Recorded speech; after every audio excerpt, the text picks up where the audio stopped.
Dewi, thank you so Thank much for you, joining me today. Thank you, Tim. Oh, it has my been pleasure. it's my pleasure being here in Indonesia, in Bali, in paradise. Whoa, yeah, I'm honored. It's been fantastic, and thank you last night for hosting all of us from Kelley and IU. It was a beautiful time together in such a unique setting, and fireworks. Fireworks. So, yep. Welcome. Oh, You're welcome again. Always thank you welcome so to much. Indonesia. Terima kasih. Thank you.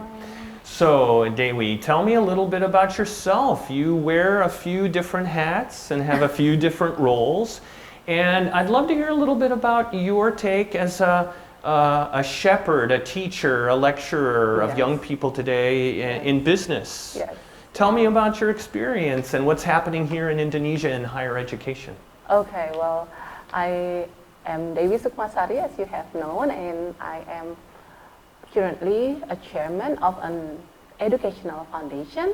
It is called Technocratic Education Foundation, and it oversees Universitas Technocrat Indonesia, which is a private university based on Lampung province, Indonesia.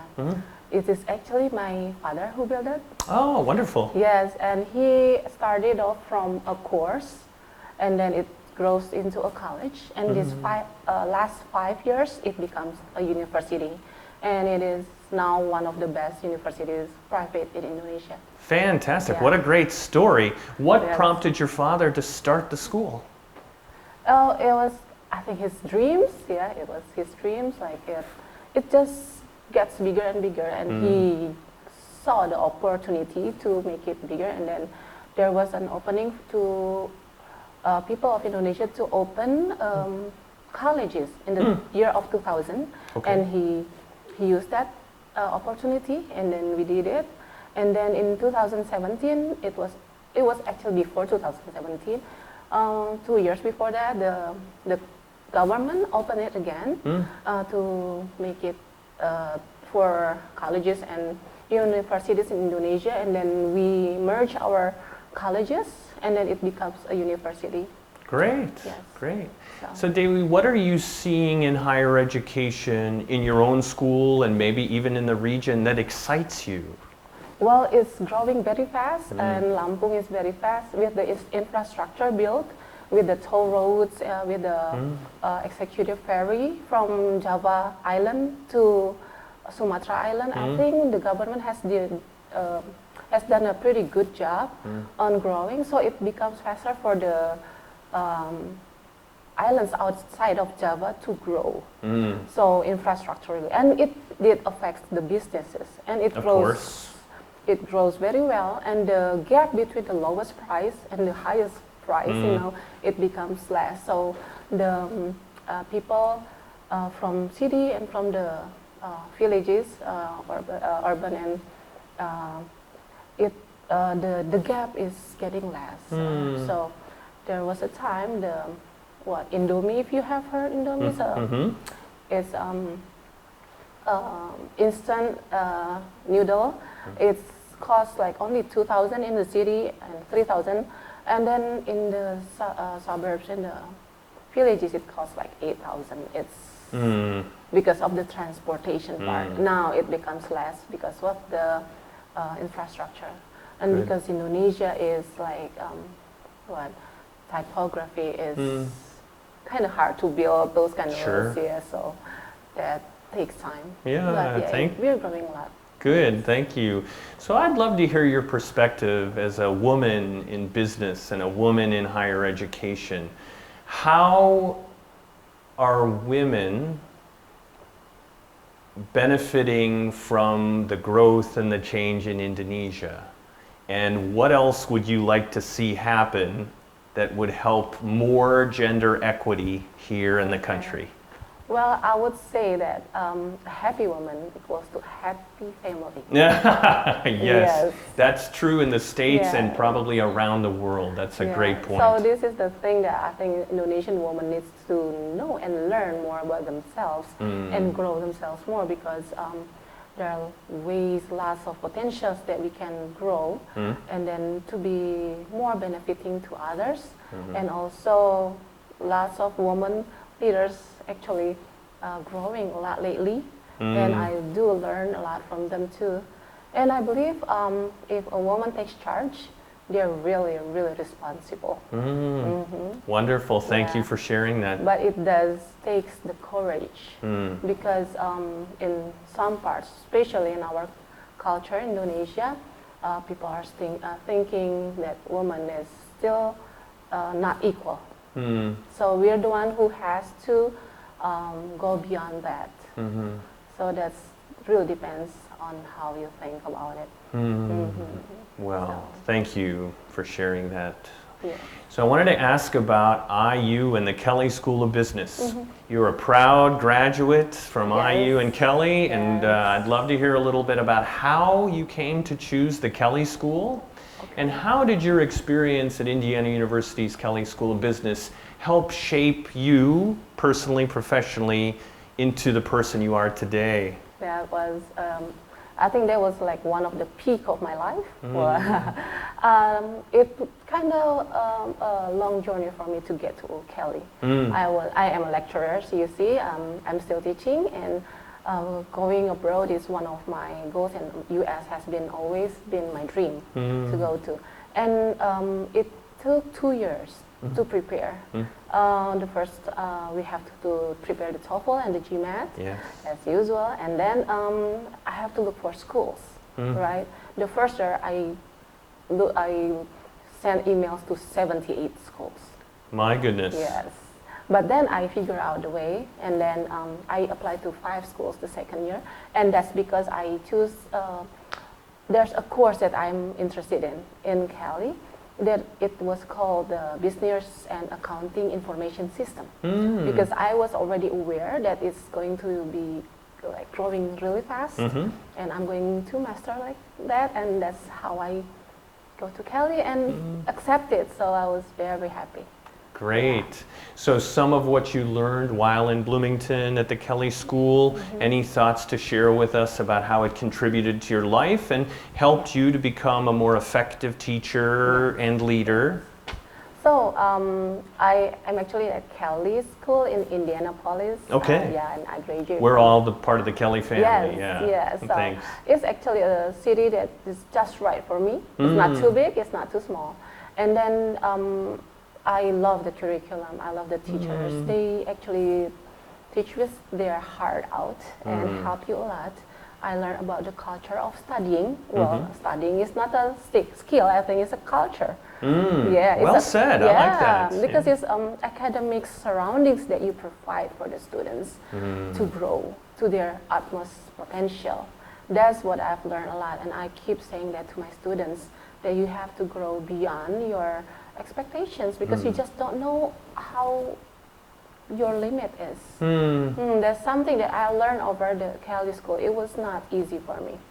So, but I learned that I do have to work harder and grow a lot, and like kind of find out my potentials. I was in the graduate accounting student board. I worked closely with the professor and the director of the programs at that time, and it was Susan Cobble, and she helped us a lot. And I love the Kelley mock interviews. That's a standard that I've learned. I mean, it's an add up. I think it's a value added for the Kelleys. It mostly are undergraduates, but actually I learned a lot from there, and I kind of try to apply it on my school, and it's been going.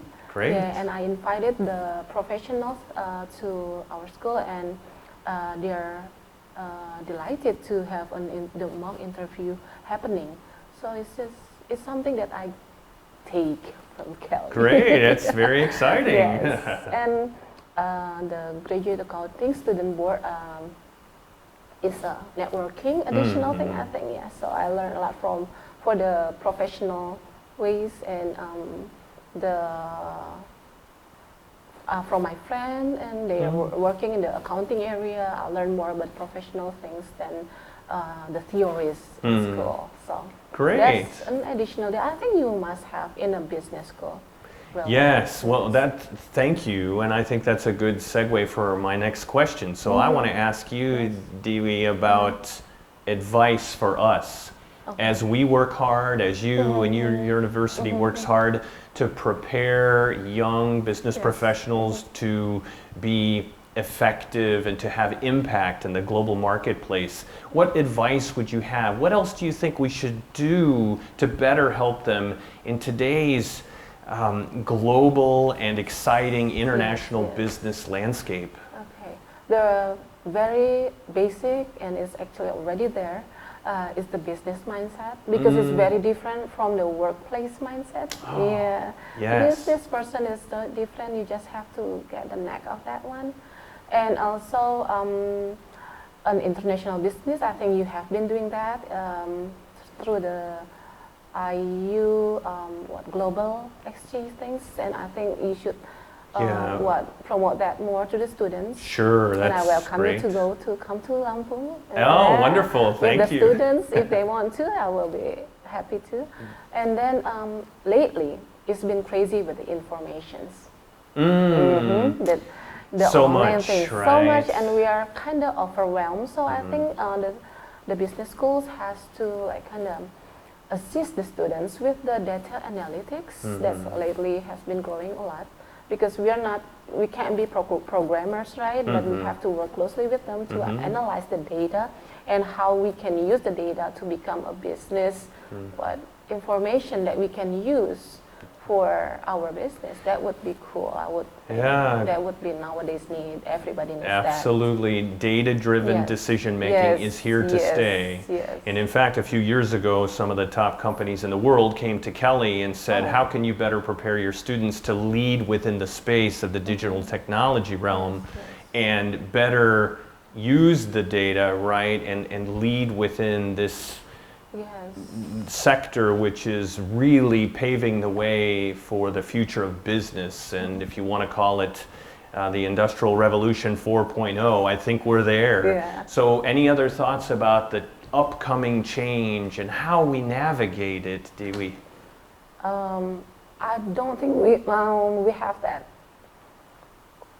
After the COVID, things are changing, and I think we still have to do some research about it. So I would think the faculty and students' research would be good, and also to the business, because I think business are changing, not only the digitally marketing wise, but I think even the field of business is going to change, because what's existing nowadays may not be existing in the next 5 years. Yeah, well said.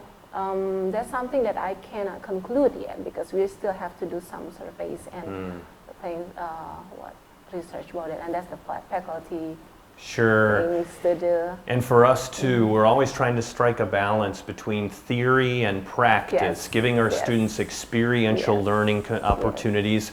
We have the Kelley full-time MBA program has a group of students, have you heard, here in Bali doing consulting work. Cool. And what a great way for these first-year MBA students to put theory into practice, to help small businesses grow and put more sustainable business plans together. But it's also so valuable for the students to learn in context, right? And understand the Indonesian business culture. Because you can read about it in a book, but until you go and you're on the ground working face to face with a client, very different. And so much more authentic, and I think they're better takeaways. It's very different. It's culturally different. Absolutely. And the culture is also changing because the times has changed. So that's something that we have to learn together and collaborate.